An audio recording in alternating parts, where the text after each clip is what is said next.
Hey everybody, thanks for tuning in. We have a very special tasting here. Scott and Bryan from Mr. B's, as you know, and then a special guest, Dan Imdieke, who is a Master Cicerone and a great customer of Mr. B's. Thanks for tuning in. We're going to taste some really cool beers. We're going to taste some wine as well. We wanted to get a Master Cicerone in here and talk about traditional Belgian Lambic. So we have two Lambics, one classic goose, one fruited Lambic. We've got a couple American wild ales, and we have two natural wines. One is a Pétillant Naturel, one is just a traditional still orange wine. So yeah, we're gonna kind of go over some of these beers and some of these wines, and see what everybody thinks about them, and get some tasting notes, get some history, and have a little fun. So let's get started.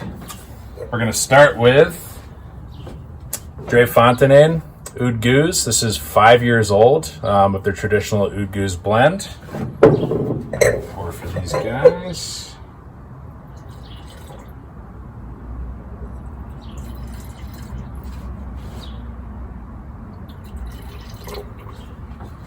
I wanted to put the style in context a little bit on goose. So Lambic is a family of beers, sour and wild ales. That the recipe for each of the styles is roughly the same, but so the malt bill is the same. Hops used are fairly similar.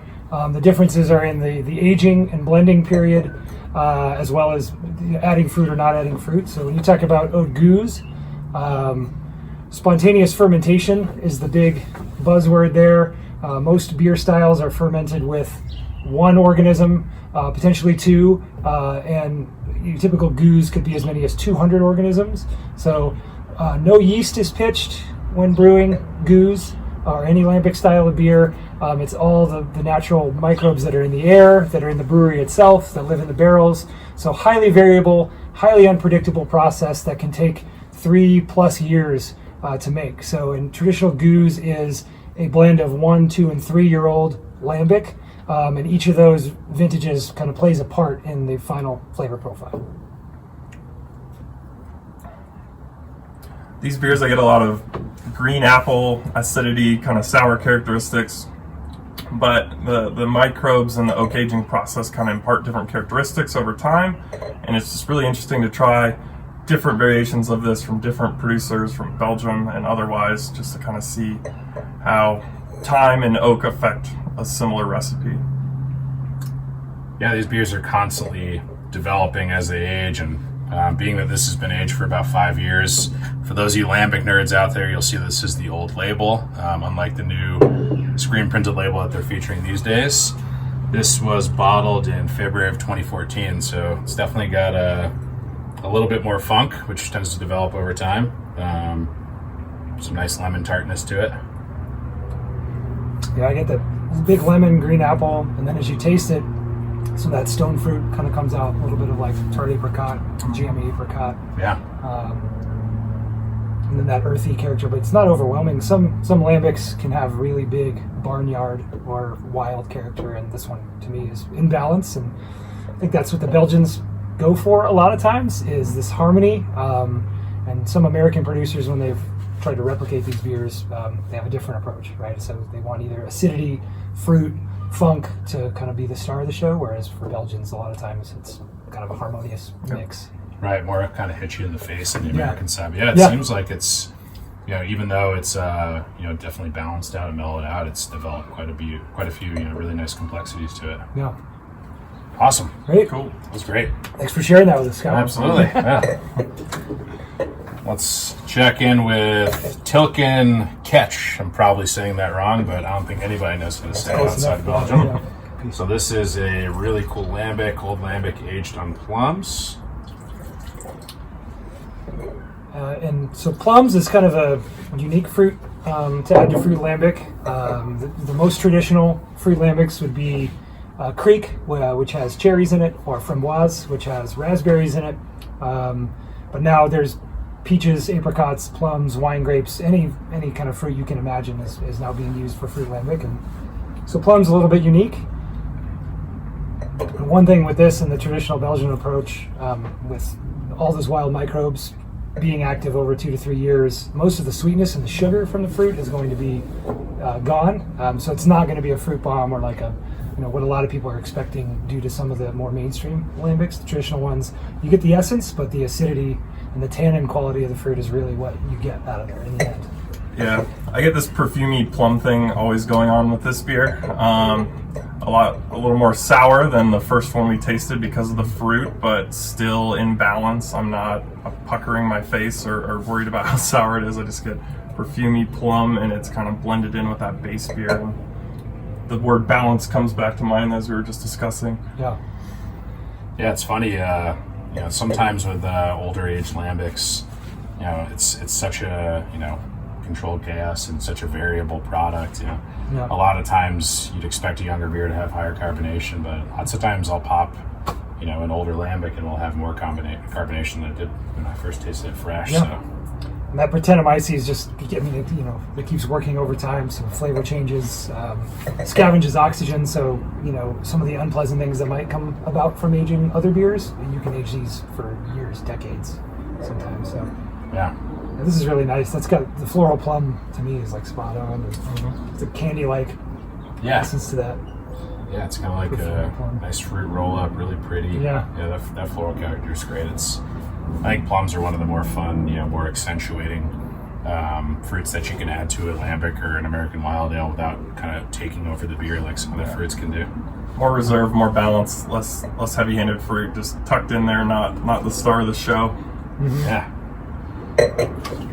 Now this next beer does not have a label, as I'm sure you're wondering what this is. This is something that, through some of our friendships and connections in the past, we've been able to get our hands on. This is Troy Casey's original hidden barrel project that he was working on at AC Golden in the Coors Brewery. So this beer is called Lambic, which, if you've ever seen Oak Theory for Casey Brewing and Blendings beers, Lambic is kind of the brainchild and what kind of started this process and started this style of beer for Troy up in Glenwood Springs. So this is probably 10 years old. These were never put into production. These are just some test beers they were working on at AC Golden, and a lot of fun to taste. We're really excited to try it.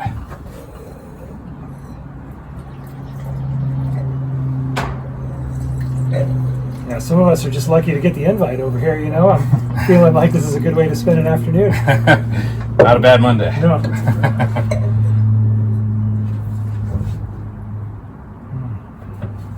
So this beer, to me, one of the things that always stood out about Lambic, a lot of you have probably tasted this from some old school beer tastings, like some of the What the Funk events in the past that the Crooked Stave guys had put on. This beer, more than most American wild ales, to me always had quite a bit more, lambic-esque funk to it, and really cool aromatics. Really earthy, just a lot of barnyard funk to it. Fruit comes through too, so you get like this honeyed fruit quality up front. So like aromatic, perfumey fruit, peach, apricot for me. But really pleasant and in balance with the acidity. Maybe it's because I drank some other acidic beers, but I think that's one thing for people that don't find sour beers as approachable all the time is it takes 1 or 2 sips to kind of let that acidity. It's not unlike tasting spirits where that initial kind of smarting needs to go away for you to really get to the complexity of it. Sour beers are the same. We're hardwired to think sour means something spoiled. Yeah. So it's not always welcome, but once you get past that, you get some of these other complexities. It's really nice. It can be very wine-like. Mm-hmm. So really expressive yeast character, very fruit forward, but it's just coming from microbes and yeast and different things like that. Just a lot of character for a beer that's been sitting around for 10 years. Yeah. Yeah, I'm really surprised by how much fruit is still active in this beer, the way it's tasting. Usually a beer like this will get really vinegary and acidic by now, or just overly funky and lack of carb, but this seems to be firing on all cylinders. This is great. Yeah, this is a joy to drink, but some of that fruit character is pretty well developed, and I don't know if that's over time, but Brettanomyces can work for years. And it tends to clean up so many other byproducts, of which there are so many in lambic brewing because there's so many organisms. it takes some really unpleasant compounds and tends to turn them into pleasant compounds over time. So not just funk, but it can be stone fruit, pineapple, papaya, all these different really welcome fruity flavors. And so there's some of these beers you swear there's fruit in them, but that may or may not be the case, right? So Yeah. Good stuff. Yeah, that's excellent. yeah, you got any more of those? I think I have one. We'll do this again sometime. We'll chase perfect, another one. All right, next up we have Crooked Stave Batonnage. This was part of the 5-year anniversary series that we did with Crooked Stave. So this is a blend of 3 different of Crooked Stave's base beers, aged in Toblis Creek wine barrels, kind of some of the Rhone Rangers out in California for those wine geeks out there. And this one was aged on quite a bit of Japanese blood plum that we picked up from Palisade, Colorado. This is also about 5 years old because it was our 5-year anniversary, and we're 10 years old now, pretty much. So let's get into this guy. Also another plum beer. What I remember about this beer is that it was really about as close, kind of like the last beer, kind of like the Lambic, as close to a Belgian Lambic as American Wild Ales can really get. So let's see what we think about this. I think that's a good point too. I think the American approach a lot of times, compared to the traditional Belgian approach, is a lot more fruit forward, like we said. These two that you've got for us are, I mean, again, that's all in harmony. So you definitely get the fruit character. It's noticeable, but it's not juicy or juice bomb kind of thing. Yep. Yeah. If I can find American beers that have this good blend of funk and fruit, that's kind of what I'm looking for. The super sour, overly fruited raspberry beers I love in their own right, but I think this is a more overall balanced, enjoyable experience, and you get different things going on than just a ton of fruit added. So I'm here for this one. All right, so next up we're going to get into some orange wines, or some natural wines in general. We have a still orange wine from Poterie Salario. This is their E-Orange or A-Orange. This wine is a blend of about 4 grapes. It's made in the Piedmont region in Italy, and this is about a 5-day skin maceration. Some of the blend is 1 or 2 days, some of it's 3 and 4 days, some of it's 5. What you're going to get with this wine is just like a really pleasant, not overly tart, not overly acidic, really pretty white wine that gets some nice skin maceration on it. So let's taste this guy and see what a Master Cicerone thinks about it. For the record, I've never had an orange wine, so I've seen some Instagram stories from Mr. B's on it. So it looks pretty unique.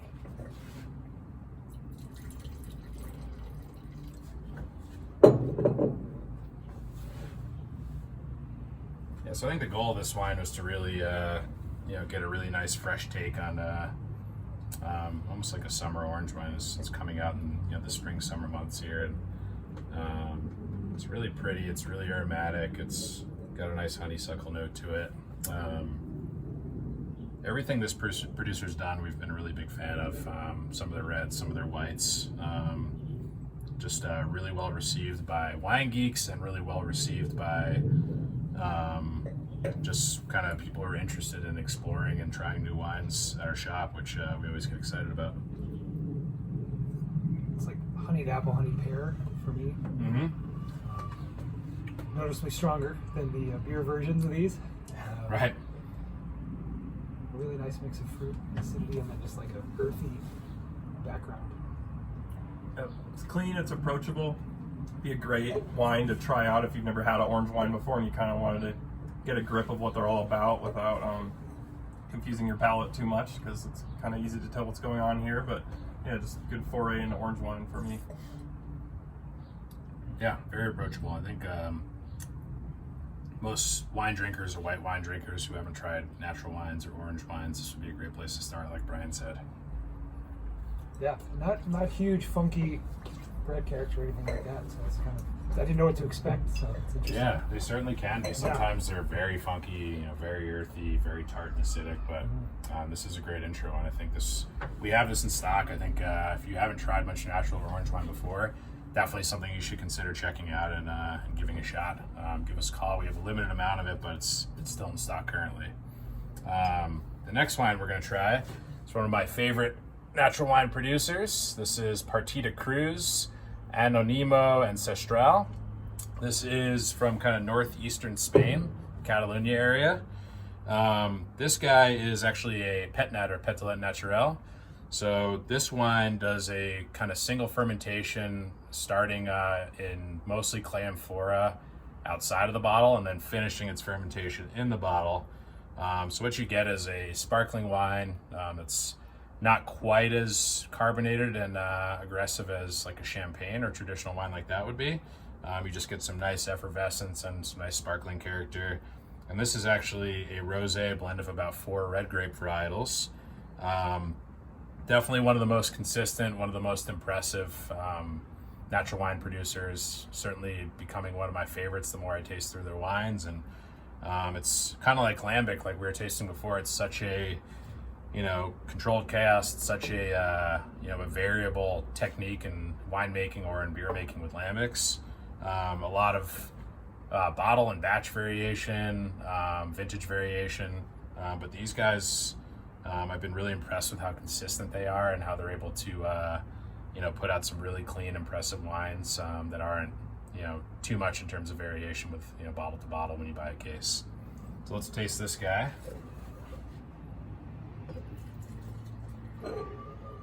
Nice color. Yeah, it's pretty, huh? And now we're actually pouring wine in wine glasses, unlike the Lambic and American Wild Ales in wine glasses before.